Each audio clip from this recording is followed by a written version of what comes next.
Muito bom mesmo. Marcos capítulo 2, a partir do versículo 1 até o versículo 12. Está aí no telão, vamos acompanhar a leitura, né? Poucos dias depois, tendo Jesus entrado novamente em Cafarnaum, o povo ouviu falar que ele estava em casa. Então muita gente se reuniu ali, de forma que não havia lugar nem junto à porta, e ele lhes pregava a palavra. Vieram alguns homens, trazendo-lhe um paralítico, carregado por 4 deles. Não podendo levá-lo até Jesus, por causa da multidão, removeram parte da cobertura do lugar onde Jesus estava, e pela abertura no teto, baixaram a maca em que estava deitado o paralítico. Vendo a fé que eles tinham, Jesus disse ao paralítico: Filho, os seus pecados estão perdoados. Estavam sentados ali alguns mestres da lei, raciocinando em seu íntimo: por que esse homem fala assim? Está blasfemando. Quem pode perdoar pecados a não ser somente Deus? Jesus percebeu logo em seu espírito que era isso que eles estavam pensando, e lhes disse: por que vocês estão remoendo essas coisas em seu coração? Que é mais fácil dizer ao paralítico: seus pecados estão perdoados, ou levante-se, pegue a sua maca e ande? Mas para que vocês saibam que o Filho do Homem tem na terra autoridade para perdoar pecados, disse ao paralítico: eu digo a você, levante-se, pegue a sua maca e vá para casa. Ele se levantou, pegou a maca e saiu à vista de todos, que atônitos glorificaram a Deus, dizendo: nunca vimos nada igual. Podemos repetir essa última frase? Nunca vimos nada igual. Vamos lá? 1, 2, 3. Nunca vimos nada igual. Queridos, esse texto é um texto que eu já fiz vários sermões, preguei várias vezes, mas é um texto que fala muito ao meu coração. E quando você começa a falar sobre discipulado, sobre andar com pessoas, andar junto de pessoas, esse texto, ele é muito especial. Porque quando a gente está falando aqui de um paralítico, você dá bola para paralítico, né? Geralmente o que as pessoas fazem? Você está perto de quem você pode usar, não é assim? Geralmente as pessoas se aproximam de quem pode lhes dar alguma coisa. É raro você ver alguém fazer amizade com alguém que não tem nada para dar. Mas aqui nós vimos um homem, um paralítico, que tinha 4 amigos. O paralítico não tinha nada para dar, mas ele tinha 4 amigos, que não viam nele algo que ele poderia dar, mas viam a pessoa dele. E quando a gente fala de discipulado, né, muitas vezes a gente está trabalhando com pessoas que à vista não tem nada para dar, mas quando Jesus toca na vida dessas pessoas, algo especial vai acontecer na vida dessas pessoas. Então, queridos, esse texto, ele vai falar sobre amizade verdadeira. E é importante vocês, jovens, adolescentes, aprenderem a cultivar as amizades desde cedo. As amizades começam lá embaixo e elas vão acompanhando com a gente. Colegas de turma você vai ter os montes, mas amigos serão poucos. Fala sobre o perdão de Jesus, que é a coisa mais fantástica, né? O hino que nós cantamos aqui, do Sol à Redenção. Olha, o pastor Jonathan no violão, rapaz. Gente, essas mulheres cantaram muito. Guilherme já canta bem, né? Mas essas duas cantaram muito. Essas coroas estão com tudo, né? Né, Karina? Eu te botei nessa, né? A filha adolescente, já quase moça. Canta muito essas meninas. Mas o perdão de Jesus, a nossa redenção, determinação. Às vezes as pessoas desistem. A gente não pode desistir. Entendeu, Tiagão? É só o começo. Tem muita coisa ainda para queimar. Tem muita coisa para queimar. E às vezes a gente desiste. Primeira porta fechada, a gente para.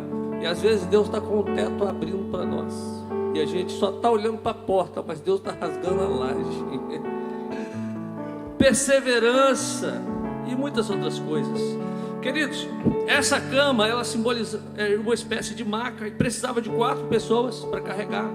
Porque se fosse 2 não ia aguentar, se fosse 3 ia desequilibrar, tinha que ser 4 mesmo. E esses 4 amigos eram tudo que esse homem precisava para chegar até Jesus. Ele só precisava deles. E talvez Deus vai te dar tudo o que você precisa para superar as suas limitações. Às vezes você está querendo a multidão, mas Deus está te dando 4 pessoas. Você está querendo muita coisa, mas Deus já te deu o suficiente. Então fica ligado no que está ao seu redor, não naquilo que você está querendo conquistar. Porque, queridos, Deus vai usar isso para que você supere as suas limitações. Mas nesse texto eu separei algumas coisas. E a primeira verdade que eu vejo nesse texto: as pessoas, elas sabem quando Jesus está em casa. Nesse texto diz, né, lá no versículo 2: e souberam que Jesus estava em casa. Gente, a casa onde Jesus está é diferente. É diferente. Os louvores são diferentes. A conversa dentro de casa é diferente. O sorriso dentro de casa, tudo dentro de uma casa que Jesus está é diferente. Porque uma casa onde Jesus não está é um terror, é um caos. Um lugar onde Jesus não está é briga, é confusão. Mas uma casa onde Jesus está, tudo é diferente. E olha, Jesus, ele estava nessa casa. E é interessante que as pessoas nos observam. Elas nos observam. Às vezes a gente fala o seguinte: você tem que olhar para Jesus. Sim, mas nós refletimos Jesus. O teatro que os jovens fizeram esses dias aqui falou justamente sobre isso. Nós refletimos Jesus. As nossas atitudes no dia a dia, no comércio, na conversa, onde nós andamos, nós deixamos o cheiro de Jesus. Uma vez eu ouvi um sermão do Padre Léo, o saudoso Padre Léo. O Padre Léo, ele falou sobre o semeador que saiu a semear. E ele disse algo interessante. Ele falou que ele ia para a casa da irmã dele, que morava a alguns metros, né, de distância da casa dele. E ele ia caminhando. E diz ele que ele gostava muito de flamboyant. Eu também achava de flamboyant um espetáculo, né? E ele pegava as vases de flamboyant e ele saía semeando. E com o passar dos anos ele observou que o caminho entre a casa da irmã dele e a casa dele haviam vários pés de flamboyant. Nós deixamos marcas. Uma abelha, se você observar a abelha, ela para num lugar e ela deixa um pequeno vestígio que ela passou ali. Fica um perfume, um feromônio. Ela deixa. A outra abelha sabe que por ali tem o lugar onde tem o néctar. E não se perde. Por ela deixar marcado o caminho, ela não se perde. Por onde nós passamos, nós deixamos o perfume. E tem que ser o perfume de Cristo. Tem que ser Jesus. Nós temos que exalar Jesus. Por onde nós passamos, as pessoas têm que ver Jesus em nós. Olha, em Hebreus 12, versículo 1, a palavra diz assim: portanto, também nós, considerando que estamos rodeados por tão grande nuvem de testemunhas, desembaracemo-nos de tudo que nos atrapalha e do pecado que nos envolve, e corramos com perseverança a corrida que nos está proposta. Ou seja, tem que ter uma nuvem de testemunhos. Por onde você passa tem que ter testemunho. Você tem deixado testemunho? A casa onde você está é uma casa onde as pessoas falam: Jesus está ali. É interessante que no devocional, semana passada, eu estava lendo sobre Eliseu, e a sunamita, ela observava Eliseu passando. A Bíblia diz que Eliseu passava perto da casa da sunamita, e ela diz assim: ó, tenho observado que este homem que sempre passa por nós é um santo homem de Deus. Que coisa, né? As pessoas têm que ver isso em nós. E às vezes nós não nos preocupamos com isso não, né? Com o nosso testemunho, né? Mas a casa onde Jesus está, todo mundo fica sabendo. Queridos, que a presença de Jesus, ela seja realmente percebida em nossas vidas. Outra coisa, fé não é quando você encontra a porta aberta. A Bíblia diz que a entrada da casa estava interditada. Em outras palavras, a porta estava fechada para o paralítico e os seus 4 amigos. É possível que muitos que chegaram na casa e viram a multidão foram embora. Muita gente chegou, Ah, mas está cheio, vou embora. Pessoas que estavam com problema de saúde, pessoas que precisavam ser libertas, muitos foram embora. Mesmo assim, aqueles homens, eles não desistiram na primeira dificuldade. Sabe por quê? Porque a fé não vê obstáculos, a fé vê possibilidades. Não tem porta? Nós vamos abrir um buraco no teto. Queridos, a fé não é quando a porta está aberta, mas é sim quando a porta está fechada. Eu já disse isso aqui. Imagina só, você vai no médico e o médico chega para você e fala o seguinte: rapaz, você poderia doar um pulmão. Seu pulmão está funcionando muito bem, seu coração está show, saúde sua está perfeita, pode correr uma maratona. Beleza. Chega no trabalho, promoção, aumento, o gerente do banco te liga e fala: e aí, vamos aplicar? Vem cá tomar um café para a gente aplicar o seu dinheiro. Aí você chega em casa, esposa cheirosa, perfumada, o marido arrumado, o filho vem correndo com um boletim, cruzeirense, né? Tudo azul. Maravilha, né? O gato e o cachorro estão dormindo juntos. Você precisa de fé? Hein? Agora, quando você vai no médico e o cara fala: rapaz, vamos fazer outro exame, porque tem um negócio estranho aqui. Você conhece alguém que pode doar? Tem algum doador? Chega no trabalho, só trabalho, e o dinheiro diminuindo, e o gerente está na sua captura. Tem uma tal de Ceia e uma tal de Vivo ligando para você direto. Você chega em casa, a mulher está que é óleo puro, porque a frigideira estourou lá. O cachorro e o gato gritando, e o filho com o boletim do Flamengo, todo vermelho. Aí você precisa de fé. A fé é para os dias maus. A fé é quando a gente tem problema. Queridos, não tinha porta, Deus abre uma no teto. Fé é quando a porta está fechada, mas você crê que Deus abrirá e ninguém fechará. E a Bíblia diz que quando Jesus viu a fé deles, Jesus viu a fé de 5 homens, o paralítico mais 4. Gente, fé sem obras é morta. Tem pessoas que acham que eu vou abrir uma empresa. Aí fica em casa orando: vou abrir, Deus vai me entregar a chave com a empresa pronta. Vai não. Vou conseguir um trabalho. Uma vez, 2 pessoas chegaram para mim num culto, pediram para mim orar, que estavam desempregados, e uma trouxe vários currículos, falou: pastor, ora aqui comigo, orei. Segunda-feira cedo essa pessoa já saiu atrás de trabalho para distribuir o currículo. Domingo ela já estava aqui com testemunho de emprego. O outro foi assistir sessão da tarde o dia inteiro. Achou emprego não. Ele achou que alguém do RH ia ligar para a casa dele e falar: rapaz, nós precisamos de alguém, venha trabalhar. Fé faz com que a gente rompa as barreiras. Queridos, a fé nos leva a ter visão, persistência, unidade. A fé colocou aquele paralítico aos pés de Cristo. Quantos amigos,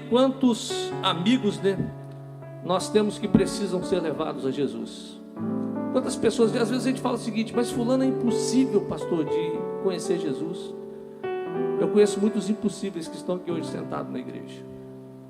Tem gente que fala assim: fulano é impossível de conhecer Jesus, de receber Jesus como Salvador.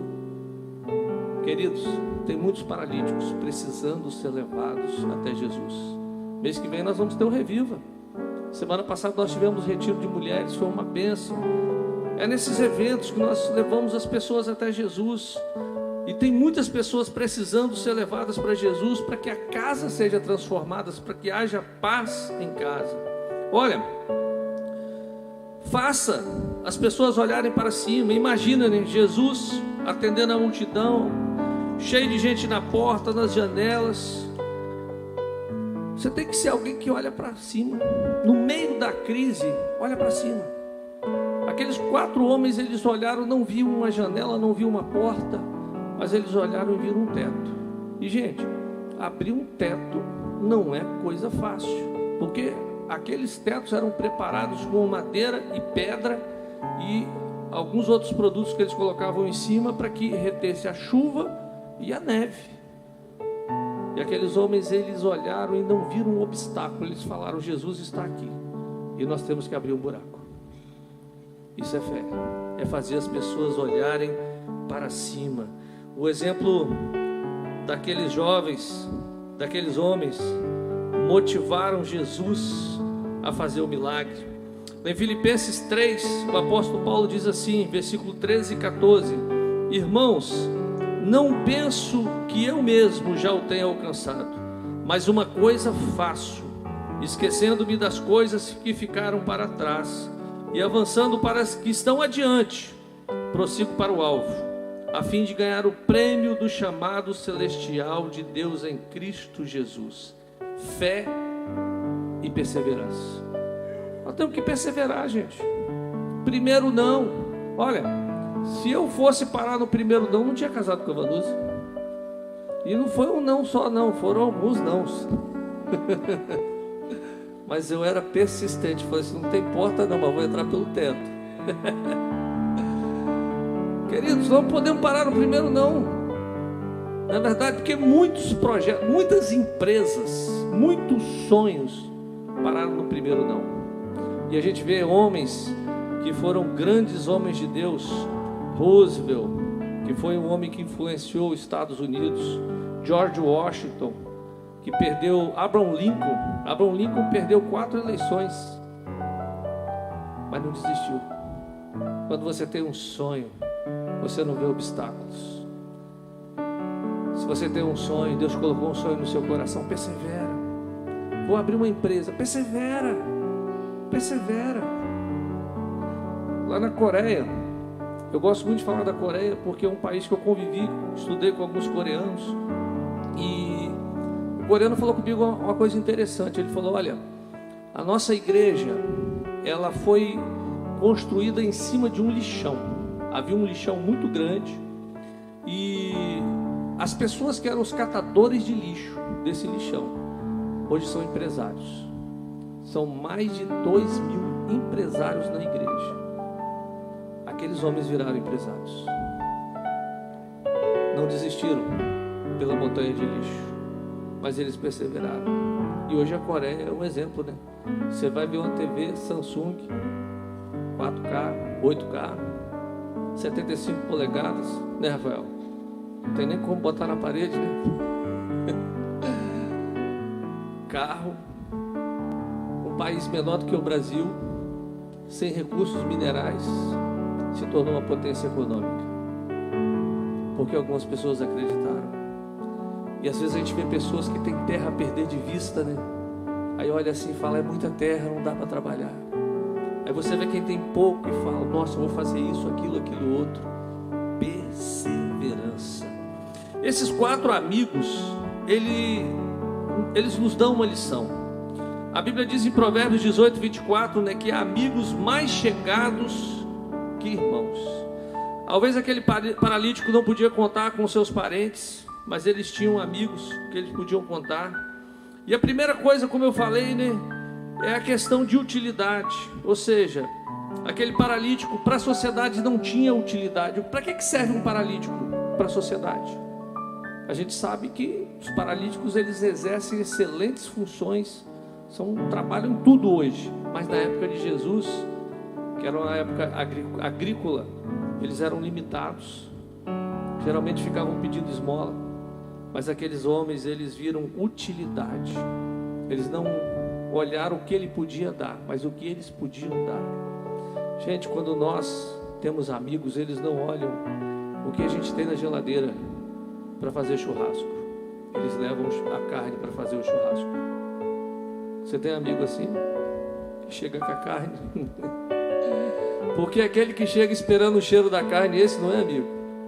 O amigo, ele chega com a carne. Já é uma dica para você, tá, gente? Você quer surpreender os seus amigos, já chega com a picanha, uma picanha boa, né? Não vai picanha magra, não.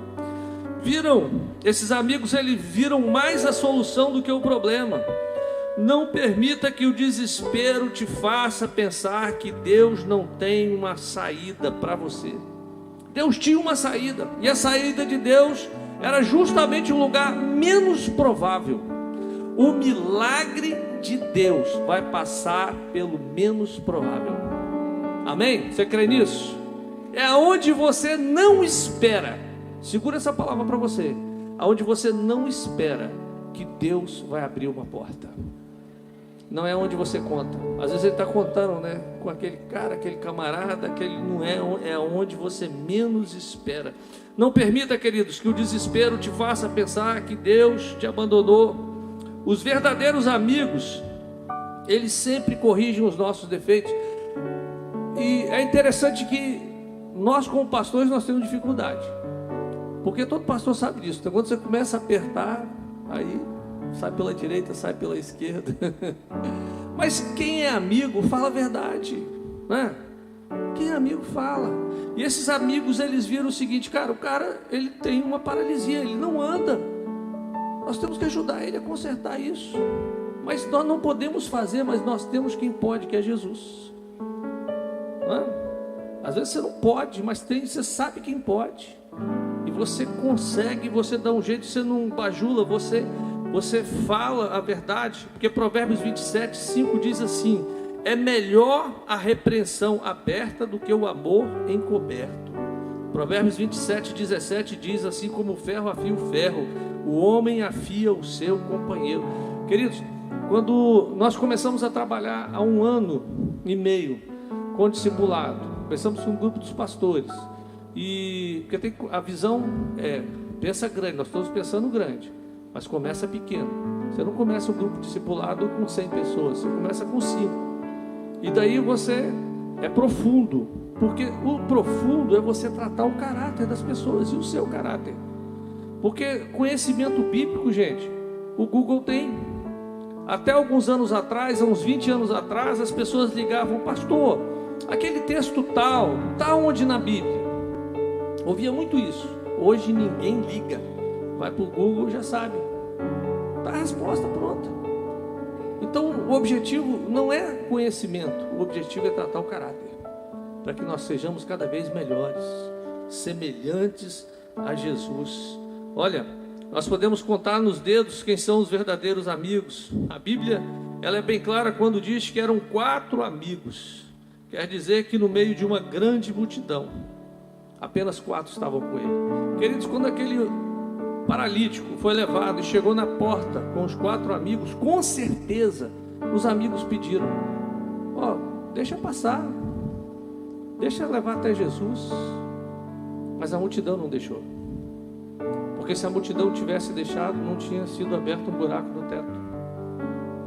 E muitas das vezes nós estamos contando com a multidão, e não é a multidão que vai fazer o milagre, mas são os verdadeiros amigos, pessoas que não nos abandonam, estão conosco até o fim. Porque o verdadeiro amigo, ele se alegra com o voo do outro.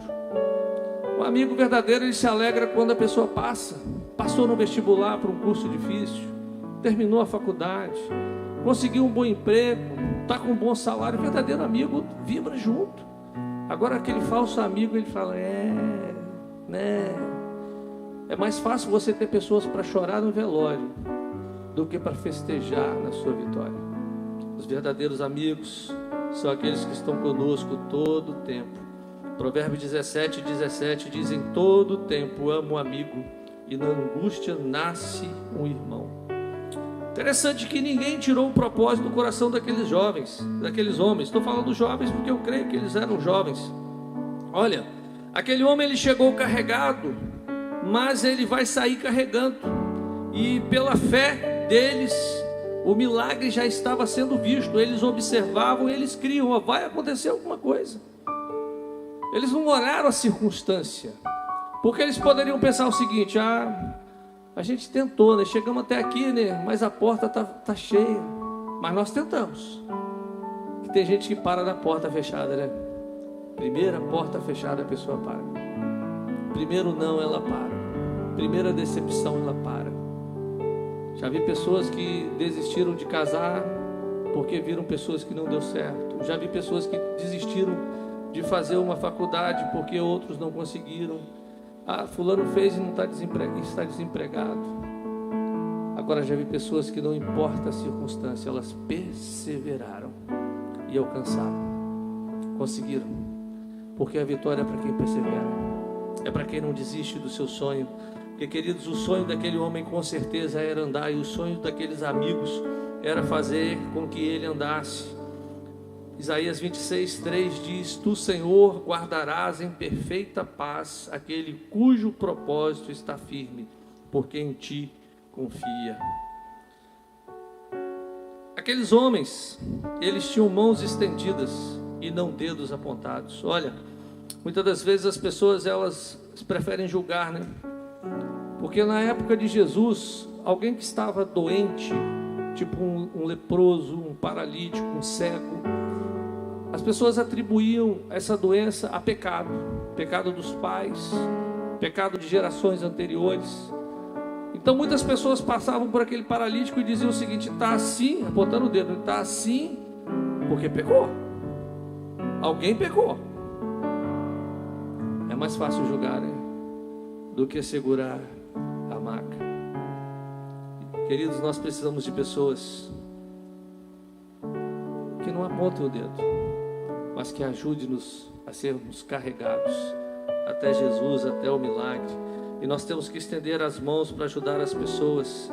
Olha, o apóstolo Paulo, um homem que todos admiram, praticamente toda a doutrina que nós temos da graça veio de Paulo.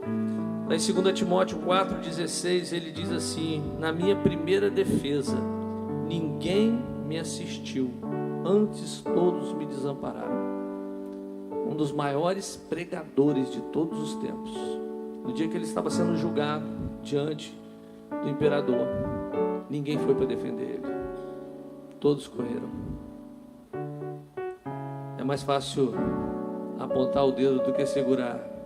Queridos, a igreja, ela tem que ser diferente. Nós não podemos ser daqueles que matam o soldado ferido. Temos que levantar pessoas. Às vezes nós ficamos olhando o pecado dos outros, mas nós temos que olhar que nós somos pecadores e precisamos da graça também. É a graça de Jesus que nos salva. Então nós não podemos julgar o irmão, porque a Bíblia diz que da mesma forma que nós somos julgados, que nós julgamos, nós seremos julgados. Nós não podemos ser severos no julgamento, mas nós temos que ministrar graça na vida das pessoas e olhar com Jesus para si, e olhar como Jesus olha. Olha, os verdadeiros amigos sempre te colocam para cima. Aqueles homens levaram, eu fico imaginando a cena, né? Todo mundo reunido na casa, Jesus ensinando, Jesus falando, os fariseus ali observando, e Jesus falando as verdades com relação ao reino. E o barulho começa no teto, e todo mundo para. Jesus deve ter parado, porque a Bíblia diz que Jesus viu a fé daqueles homens. Jesus observando, todo mundo olhando, o buraco sendo aberto. Que coisa, né? Parou tudo. Aqueles homens levaram o paralítico lá para cima. Não foi fácil. Às vezes não é fácil tirar alguém da depressão, tirar alguém da solidão. Às vezes você vai ter que insistir, você vai ter que ficar ali, você vai ter que fazer força para levantar a pessoa. Não é fácil levantar, não. Eram 4. Por isso que quando você vai levantar alguém, não vá sozinho. Chama mais 3 para te ajudar a levantar alguém. Foi difícil levantar aquele homem, foi. Porque a cama devia ser pesada, gente. Não era uma cama de alumínio, era de madeira. E com certeza bem rústica. E aqueles 4 homens fizeram força para levantar aquele paralítico.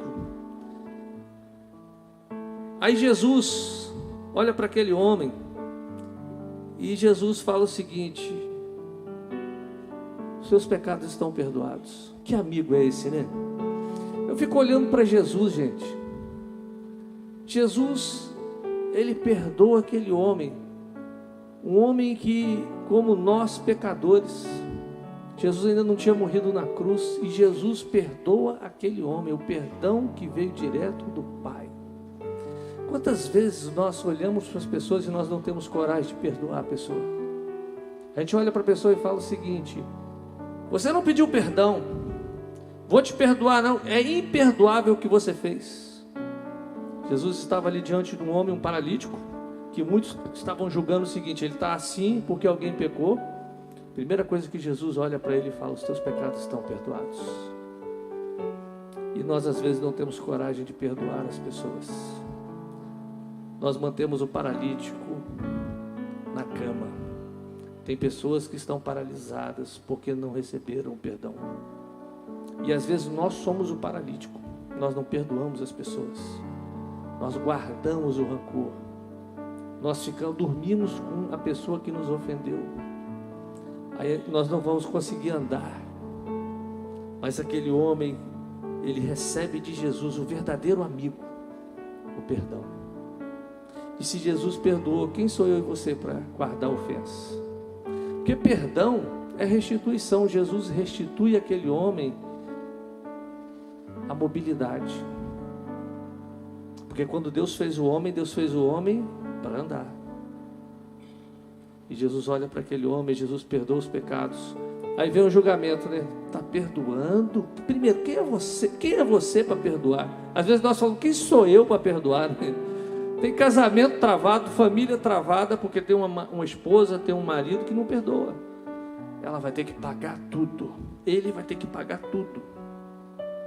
Mas perdão é levantar pessoas. Jesus perdoa aquele homem. Jesus restaura a vida daquele homem. E Jesus fala, olha, o que é mais fácil, perdoar ou curar? Aí eu pergunto para você, o que é mais fácil, perdoar ou guardar a ofensa? Perdoar é difícil. Porque perdão significa morte. Para perdoar os nossos pecados, Jesus teve que morrer na cruz. E quando eu perdoo, eu tenho que morrer o meu orgulho, morrer a minha razão, morrer as minhas vontades. Eu tenho que morrer tudo isso. Eu preciso morrer. É cruz, perdão é cruz. A gente só consegue perdoar se a gente fazer como Jesus, se a gente morrer. Morrer para nós mesmos. Porque, gente, o mundo está passando. Eu fico vendo essa turma aqui, os embaixadores. Ainda ontem eram os meninos desse tamanho, está tudo maior do que eu, passa tão rápido. E a gente fica preocupado com coisas que não têm valor. Daqui a pouco a gente passa. Aí a sua casa vira herança para alguém. Carro, nem vou dizer que carro deteriora.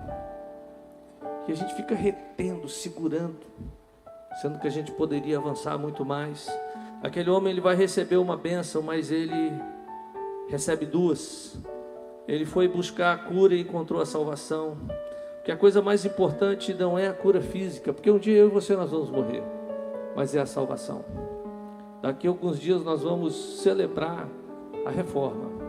A reforma, ela trouxe para a vida da igreja cristã de novo a mensagem do Evangelho, que a salvação é pela graça, não há mérito nenhum. Nós falamos aqui em dízimo e em oferta, mas dinheiro não salva ninguém. Você pode ser o maior, o melhor dizimista da igreja, você não vai ser salvo por dar dinheiro. Você vai ser salvo porque Jesus morreu por você na cruz. Ele pagou o preço. E nada que eu faça vai compensar o que ele fez. Nada. E nada que eu faça vai alcançar o que ele fez, que é a salvação. É por isso que é graça. É por isso que nós celebramos aqui a ceia. Que nós lembramos que o preço foi pago. Nós somos livres do pecado, porque ele morreu por nós. Ele nos perdoou de uma vez por todas. Todo pecado confessado é pecado perdoado. Amém? Efésios 3:20, para a gente caminhar para a ceia. Aquele que é poderoso para fazer tudo muito mais abundantemente, além daquilo que pedimos ou pensamos, segundo o poder que em nós opera. Deus vai além do que pedimos ou pensamos. Nunca duvide da grandiosidade de Deus. Deus, ele sabe o que vai acontecer semana que vem, mês que vem. Ele sabe, o Cronos é de Deus. O Cronos e o Kairos, o tempo é de Deus. Há tempo para tudo e Deus sabe de todas as coisas. Sabe, porque ele é Deus. E ele vai fazer abundantemente mais, além daquilo que nós pedimos ou pensamos, porque ele é Deus. E aquele homem, a Bíblia diz que ele sai carregando a cama. Coisa fantástica, né? Ele entra carregado, aquilo que o aprisionava, E agora ele sai levando a cama. Aonde era onde ele dormia, aonde ele vivia o dia, ficava o dia todo. Agora ele leva como testemunho da grandiosidade de Deus. As pessoas, quando passavam por ele, viam que, mas não era você que estava aqui deitado? Ele falou assim: era, mas eu tive um encontro com Jesus. E aqui é a prova de que ele é o Filho de Deus. E aí nós vamos poder, como o versículo disse, né? Nunca vimos nada igual. Você quer ver isso na sua casa, na sua família? Feche os seus olhos, vamos orar. Talvez você precisa de um milagre. Talvez você está como paralítico. Você não está conseguindo levantar. Mas Jesus, Ele está neste lugar, Ele está aqui. E Ele pode te levantar. Pode te levantar para uma nova jornada, uma nova caminhada. É por isso que a palavra de Deus diz que Ele é poderoso para fazer muito mais, além daquilo que nós pedimos ou pensamos. Pai, eu te agradeço pela Tua palavra e pelo poder que há no nome de Jesus. Por isso, Pai, se alguém entrou aqui hoje carregado pelos problemas, pelas desilusões, decepções, que ao olhar para o Senhor, saia daqui hoje, ó Pai, leve, entendendo que o Senhor tem muito mais para fazer em nós. Eu te agradeço pela Tua palavra, que é viva e produz em nós um efeito que nos leva, Pai, a cada dia entender que nós estamos nessa terra para cumprir um propósito do Senhor. Por isso nós te agradecemos e agora nós vamos celebrar a ceia. O momento quando nós relembramos tudo aquilo que o Senhor fez por nós. Que, ó Pai, ao participarmos do pão e do vinho, venhamos nos lembrar que a dívida foi paga e que o Senhor já levou toda a nossa culpa. Eu oro no nome de Jesus. Amém.